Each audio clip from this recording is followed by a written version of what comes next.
இடைத்தேர்தல் நடைபெறும் ஈரோடு கிழக்கு தொகுதியில் போலீசார் தீவிர வாகன சோதனையில் ஈடுபட்டு வருகின்றனர். கூடுதல் விவரங்களை செய்தியாளர் சதாசிவத்திடம் கேட்கலாம். சதாசிவம், வணக்கம். அந்த பகுதியில் எத்தனை சோதனை சாவடிகள் அமைக்கப்பட்டு சோதனையில் ஈடுபட்டு வருகிறார்கள் காவல்துறையினர்? விவரங்களை பதிவு பண்ணுங்க. வணக்கம். தமிழகத்தில் ஈரோடு கிழக்கு தொகுதி இடைத்தேர்தலானது அடுத்த மாதம் பிப்ரவரி 5ஆம் தேதி நடைபெற உள்ளது. இதனைத் தொடர்ந்து நடைபெறுவதாக தேர்தல் ஆணையம் நேற்று தினம் அறிவித்தது. இதனையடுத்து உடனடியாக தேர்தல் விதிமுறைகளானது அமலுக்கு வந்தது. இதனால் நேற்று மாலை 3 மணி அளவிலிருந்து தேர்தல் நடத்தை விதிமுறைகள் ஈரோடு கிழக்கு தொகுதியில் கடுமையாக கடைபிடிக்கப்பட்டு வருகிறது.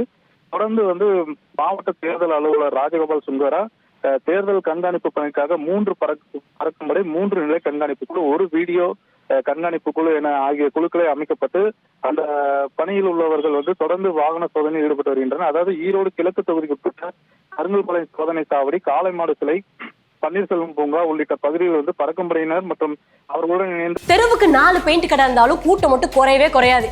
இங்க ஒருத்தர் பெயிண்ட் கடை நடத்தி மாசத்துக்கு 10 லட்சம் ரூபாய் சம்பாதிக்கிறார். ஃப்ரீடம் ஆப்பை டவுன்லோட் பண்ணி கத்துக்கோங்க.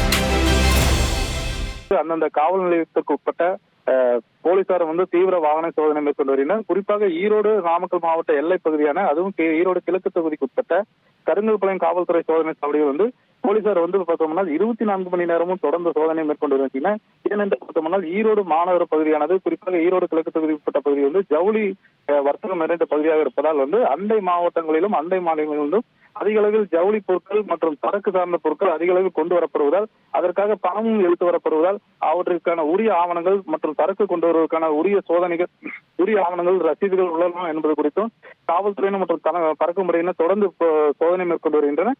இதற்கு முன்னதாக பார்த்தோம்னா தேர்தல் பணிக்காக ஈரோடு மாநகராட்சி அலுவலகத்தில் தேர்தல் பறக்கும்படையினர் மற்றும் வாக்காளர்கள் புகார் அளிக்கும் வகையில் கட்டுப்பாட்டு அறையானது இன்று திறக்கப்பட்டது. அதனை தேர்தல் நடத்தும் அலுவலர், அதாவது தொகுதி தேர்தல் நடத்தும் அலுவலர் மணிஷ் பார்வையிட்டு ஆய்வு மேற்கொண்டார்.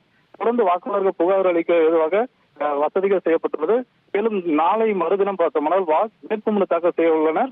வேட்புமனு தாக்கல் செய்பவர்கள் வரக்கூடிய வேட்பாளர்களுடன் 4 பேரும் சுயேட்சையாக வரக்கூடிய வேட்பாளர்களை 10 பேர் முன்வெளிய வேண்டும் எனவும் தேர்தல் நடத்தும் அலுவலர் மணிஷ் தெரிவித்துள்ளார். விரிவான விவரங்களுக்கு நன்றி சதாசிவம்.